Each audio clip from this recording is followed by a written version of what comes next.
From the Ministry of the Presidency in Georgetown, this is This Week with the President.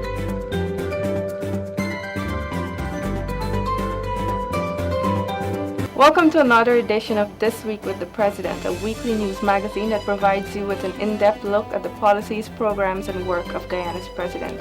I'm your host, Finia Tumeshwar.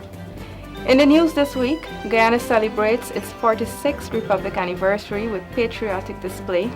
President calls for closer relations with communities and the police. 2 new ambassadors accredited, and CARICOM heads reaffirm support for Guyana in Venezuela controversy. Though the traditional Mashramani parade was not held this year, Guyana's 46th Republic anniversary celebrations was a spectacular display of tradition and ceremony that was well received by the nation. Over 30,000 Guyanese turned up at the newly developed Durban Park to witness the historic event, greeting various segments of the program with rapturous applause, hushed silence, and rallying cries of support for our nation's future. It was real touching. I felt very moved. Not being here for such a long time and witnessing the flag raising ceremony. It was real heartening to see so many Guyanese attending and supporting the Prime Minister and the President. I think it was real good. I will never forget this feeling. And this is a fantastic afternoon. When I saw the flag going up earlier on, it brought back many nostalgic feelings because I was a teenager when the flag or the golden arrowhead was first hoisted at the National Park 50 years ago.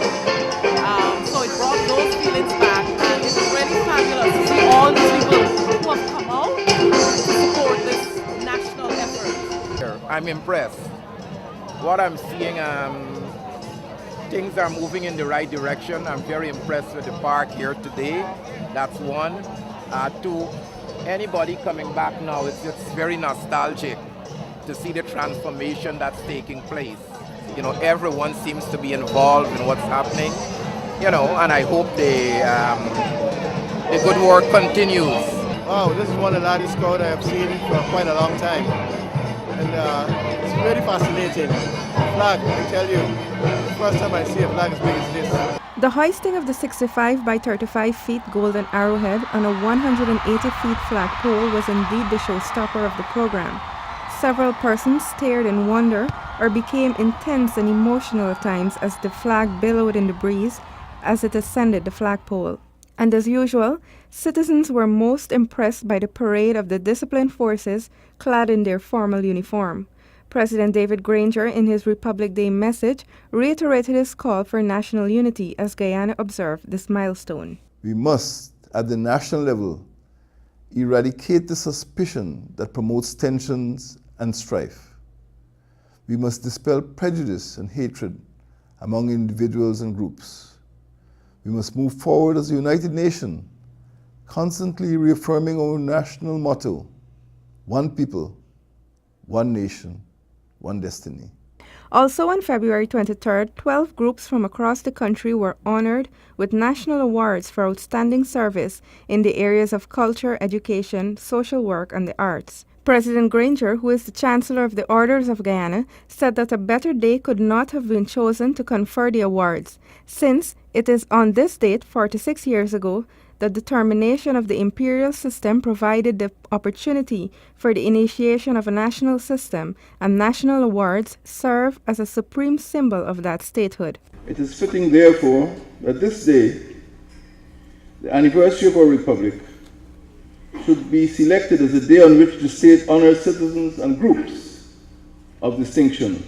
National awards are ordained by the Constitution of the Republic of Guyana, and they should be cherished and never devalued or taken for granted. The medals of service which you receive will not depreciate with the balance of trade. The parchment which you will be presented with later will not become discolored or disintegrate with age.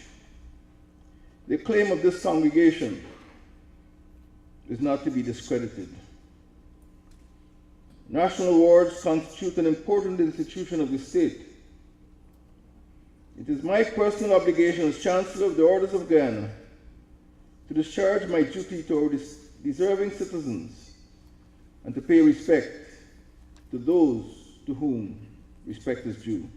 The President said that while receiving a national award is a prestigious honor, it is merely a token that cannot measure the magnitude of selflessness and dedicated service that citizens have given to the country. The Medal of Service, the award of which this investiture ceremony celebrates, acknowledges the achievement of groups.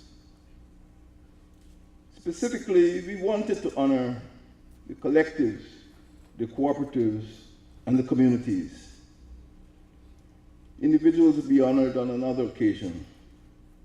Today is National Group Day. The Medal of Service honors associations, corporations, organizations, and other groups. Their sacrifice, their selflessness, their success and service to their communities, to their country, and to society have been consistent and have been of a high quality.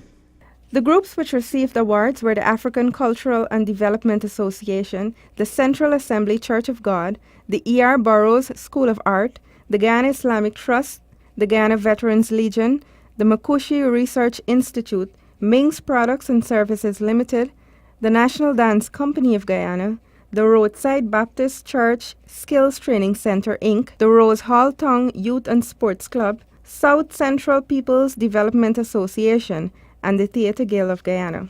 I feel proud that they can still willing to recognize me as the oldest I enjoy working. I worked from the Theatre Guild in the 1950s, all the time, you know, like Paloma. She grew up with me, most of them grew up in the Theatre Guild while I was still there. So it is really an honor, and I feel proud that I can at least do something still. Oh, it's a great feeling. The Guyana Islamic Trust has made sacrifices over the years, over a decade and a half, to the services of the people of this country.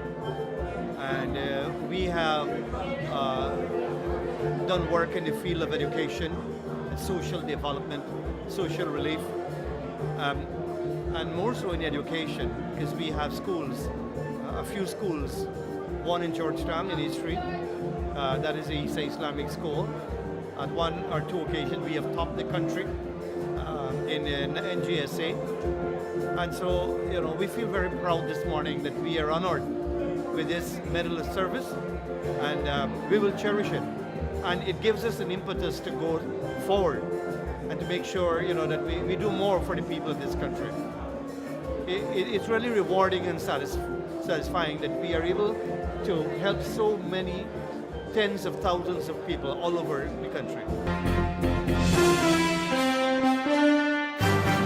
At the recently concluded CARICOM Heads of Government meeting, CARICOM heads issued a communique reaffirming their unequivocal support for the maintenance and preservation of Guyana's sovereignty and territorial integrity.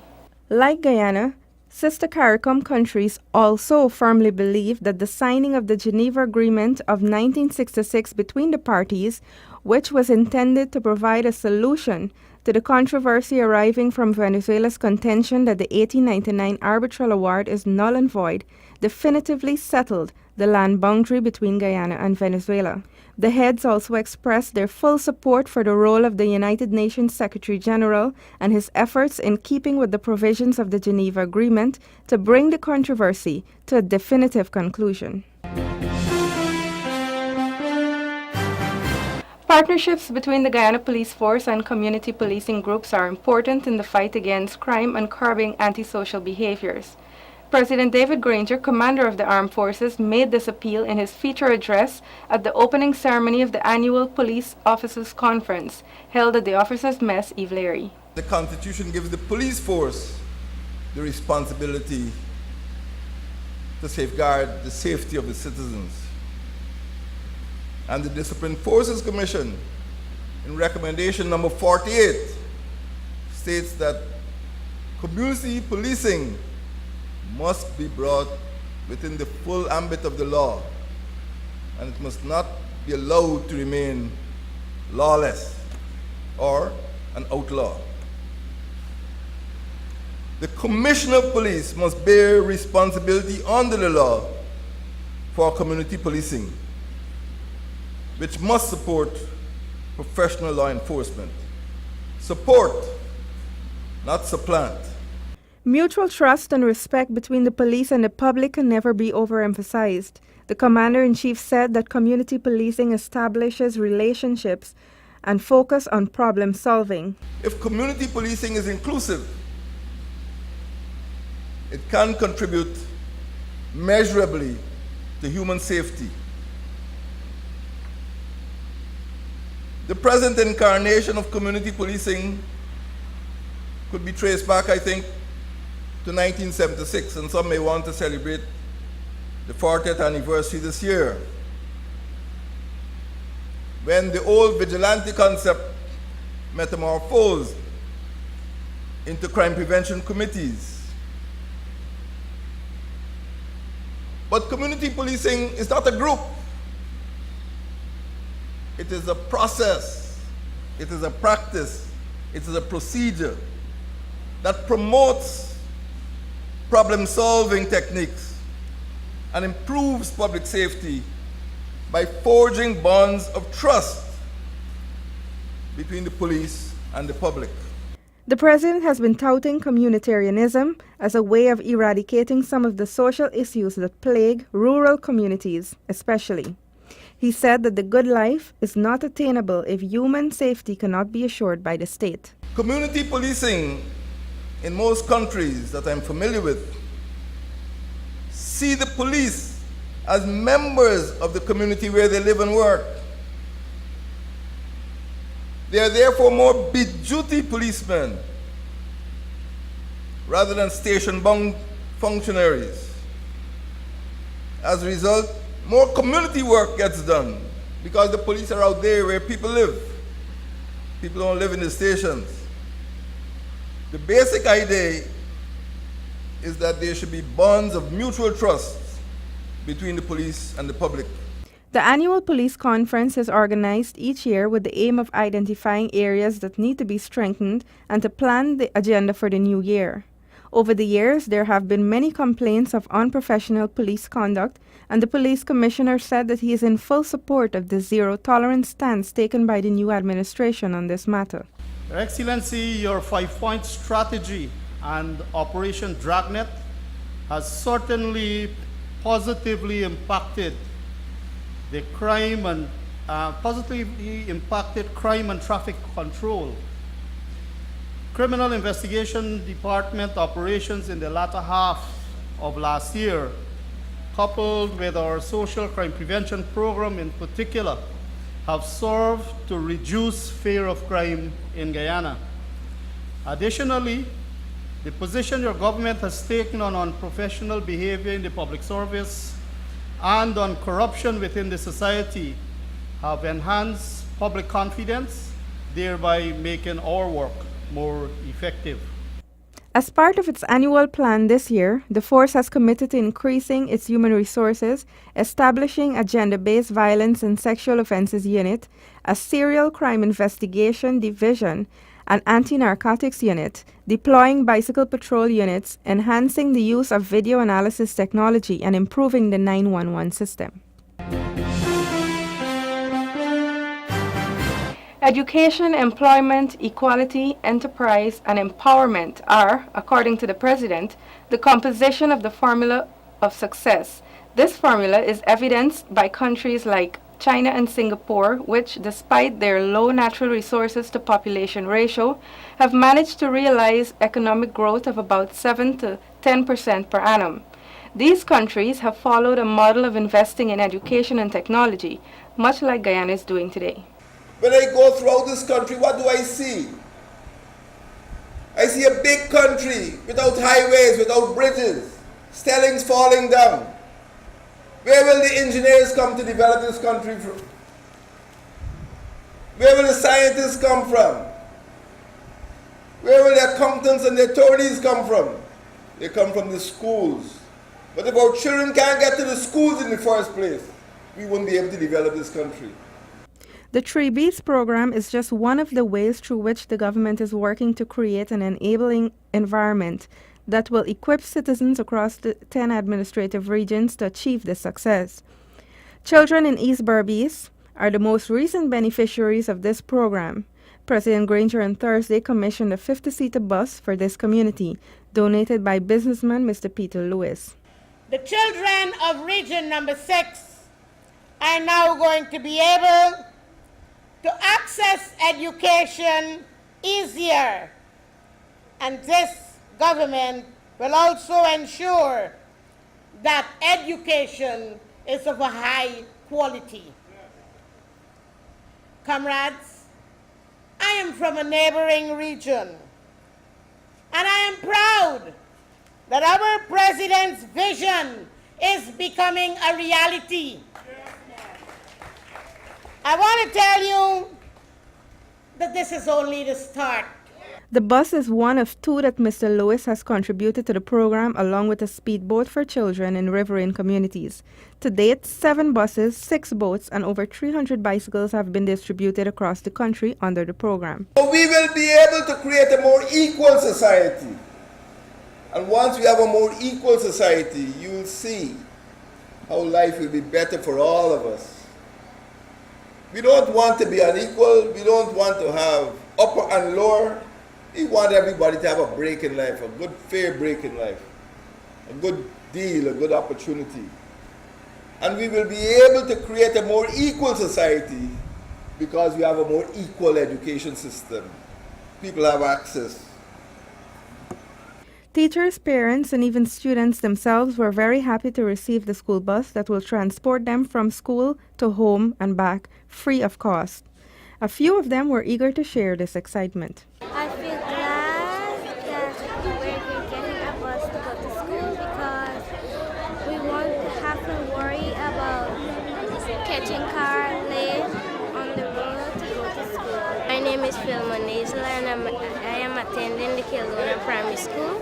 I feel happy that the president gave the region the bus. Why? How do you think this will help? Because your parents don't have to give you passage money. My name is Dawn Kite, and a resident of Kildonian in particular and region number 6. This initiative by the government, the president to have the bus presented to this community, it means so much to me because it will help the school children and parents who cannot afford to send their children to school. It will assist in a great way. So we want to say thank you to the president and the government for this initiative. What does the president do all week? Let's take a look inside his diary. On February 22nd, President David Granger and First Lady Mrs. Sandra Granger attended the Guyana Red Cross Society's annual Tea Party and Fashion Show, which was hosted on the lawns of State House. At the event, the president was formally inducted as the patron of the charity. There's so much we have to thank the Guyana Red Cross Society for since its establishment in 1967 in Guyana as a separate element, a national element, which is no longer associated to the British Red Cross Society. And over the last 49 years, we all learned to embrace the work that the Red Cross Society has been doing. It is always there with us in the time of flood, in the time of fire, in the time of disease, particularly epidemic disease. It has always been a source of support, a source of relief to thousands and thousands of citizens in Guyana. The President and First Lady also attended a dinner at the new thriving restaurant hosted by the Chinese Association of Guyana to celebrate Chinese New Year. President David Granger also accredited 2 new ambassadors on February 24th, as Guyana continues to enhance its international image and strengthen diplomatic ties. His Excellency Mitsuhiko Okada was accredited non-resident ambassador of Japan to Guyana, while His Excellency Mordechai Amihai Bivas was installed as the non-resident ambassador of the State of Israel to Guyana. Guyana is blessed with plentiful land for its people and abundant natural resources. Its natural heritage has not been devastated by over-exploitation. With the awareness of climate change, the irreversible effects of deforestation, and the benefits of careful growth, Guyana is well situated to be among the leaders of sustainable development. Meanwhile, with regards to Guyana's relations with Japan, the president said that while the two countries are separated by 24,000 kilometers of sea, they remain united by relations cemented over a period of 46 years. Guyana and Japan established diplomatic relations on June 11, 1969. The passage of the intervening years has witnessed an intensification of economic cooperation and trade between our two countries. Excellency, Guyana places a high value on the strengthening of economic cooperation with Japan. Guyana looks forward to continuing cooperation with Japan, particularly in the areas of economic, social and physical infrastructure and technology transfer. During the course of the week, the president also met with members of the Baha'i community, the Deaf Association, senior managers of BOSAI, and the Secretary General of the Union of South American Nations, Mr. Ernesto Samper. Okay, we were discussing about the regional agenda of UNASUR and the importance of the participation of Guyana in these matters, especially topics as the infrastructure. We are improving some projects here of importance to the region in the north. I also invite him to the South American Defense Council to explain his theories about the security in the Caribbean and its implications in the security in the whole region. And third, we talk about the citizenship, the South American citizenship project that we are supporting and we are presenting to all the countries. That brings us to the end of this week's program. Thank you for joining me. For regular updates on the Ministry of the Presidency, go to our website www.motp.gov.gy. Like our Facebook page, Ministry of the Presidency, and follow us on Twitter and Instagram at MOTP Guyana. I'm Vanita Mishra. Do have a safe and productive rest of the week. Goodbye.